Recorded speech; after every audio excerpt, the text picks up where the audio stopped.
Does that mean you give specific methods for how to use your hands around? I take people's hands and make them work. Yes. Yeah, yes. I put them on people and show them what they've got to do. As far as I can see, there's no other way.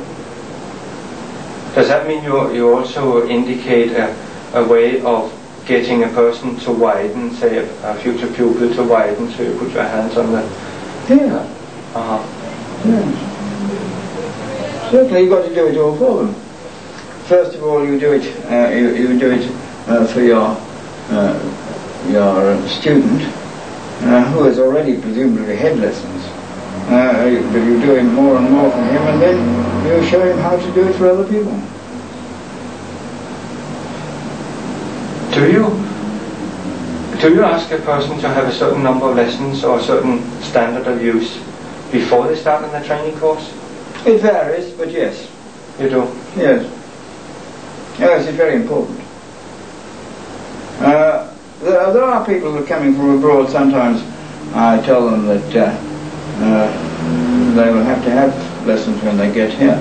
I may not necessarily take them into the training course, but they come here with the idea that they will be accepted.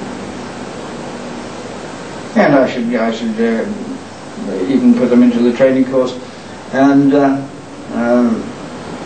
for a probationary term, and tell them that after the end of the term I might consider not continuing with them at all as embryo teachers. Was it Alexander that recommended? It must have been, I suppose, recommending 3 years of training. I don't know whether he recommended it, but that's how it started. 3 years training. I don't think it's enough. Not really. What do you think should be, or is that so different from person to person? It varies, but I think 5 years would be a good idea. That brings us to the problem of how to determine that a person is in fact qualified in teaching the technique, and yes, the question of stat and all that. That is where I've made many mistakes, and I don't know what the answer is. Do you think there should be a common a centre sort of giving a kind of test or determining that a person is capable of teaching and therefore supplying a certificate? I think that should be if you can get enough people to serve on this body, and enough people who are reliable according to the rest of them, then that would be the best thing to do. Yes. I think it might be difficult to get enough people to serve on a body like that. I think it might be very difficult indeed. Also, it would be difficult to set up criteria, I suppose. It would be very difficult to set up criteria. Very difficult indeed. As I say, I've trained a number of people who turned out to be no bloody good, and I hesitate to lay down any laws to what should happen.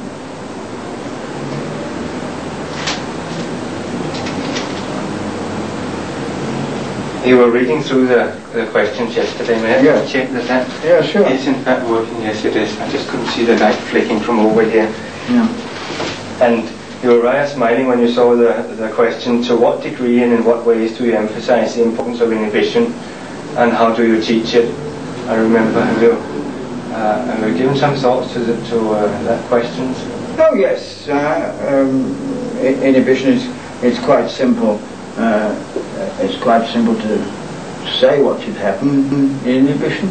The point is that people don't do it, or they incline not to do it, and they're dragooned into it. And some teachers don't even bother with it. Now, if you don't bother with inhibition, you cannot make a proper change. You do not, unless people can stop what they're doing for a time, they cannot make any change. And therefore it is absolutely essential that inhibition should be practiced. It seems a large thing to leave out for any Alexander teacher. It seems a large thing for me. It seems very large indeed. It seems to be just about the fundamental. It seems about fundamental, yes, exactly. And without stopping, there's no change. And how about direction? Well, direction is always vastly valuable because, again, without direction, you are not likely to make the right change.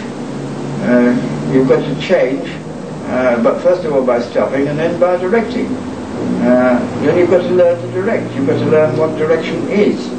And that takes time and a certain amount of effort on the part of the teacher and on others too.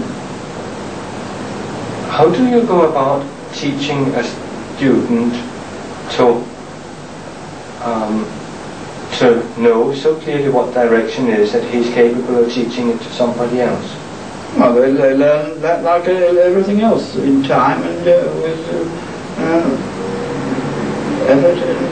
and by making mistakes and having them pointed out. And that's why you were saying rather 5 years and not 3 years? That's one of the reasons, yes, yes. Because anyone should be able to understand what direction is. Fairly grossly it should understand what direction is fairly quickly after being in the training course. And then they've got to polish it and make it more subtle. Make the directions more subtle.